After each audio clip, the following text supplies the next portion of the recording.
Ինչ է Փաշինյանը ուզում հասկացնել կամ մեսիջ եղել, որ հայտարարում է, որ Ղարաբաղյան շարժումը ճակատագրական սխալ էր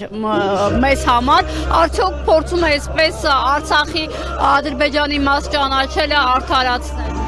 Ես կարծում եմ, որ դա Փաշինյանի մտքի չի կախված, դա թելադրանք է բոլոր այս խնդիրները, թելադրանք են Թուրքիայի և Ադրբեջանի կողմից, կապված դա բանակի հետ, կապված եկեղեցու հետ, կապված ցեղասպանության հետ, բոլոր այդ հարցերը այս թելադրանք են, որ ինքը պետք է ապահովի այդ խնդիրները, ժեղտի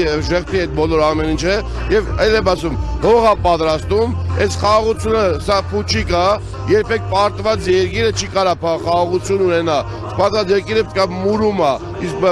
Խրիմյան Արեգը դեռևս ժամանակի ճիշտ խոսք է ասել, որ թղթաշերեփով երբեք չես կարա հարիսաուտես, հիմա մենք այդ թղթաշերեփն էլ նույնիսկ չունենք, ասենք որ այվա որ թղթաշերեփ ա եղել, հիմա թղթաշերեփ էլ մենք չունենք, ու մենք ժամ առ ժամ, մենք այսօր վարկաբեկում ենք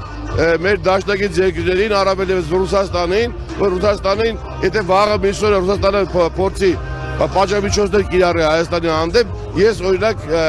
չեմ զարմանա ու նաև չեմ էլ մեղադրի Ռուսաստանի, որտեղ մենք ենք և Ղարաբաղում, որ ասում եմ Ռուսաստանը մեզ չօգնեց, այդ բոլորը հարյուրանքներ են,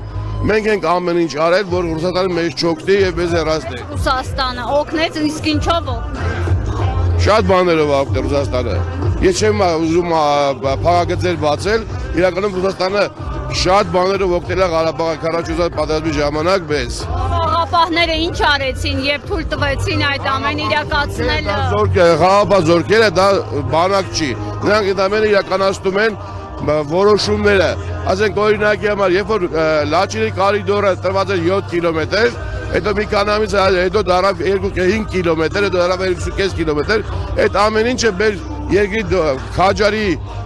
վարչապետը գրում էր Բրյուսելում նոր պայմանագրեր կնքում եւ կամաց այդ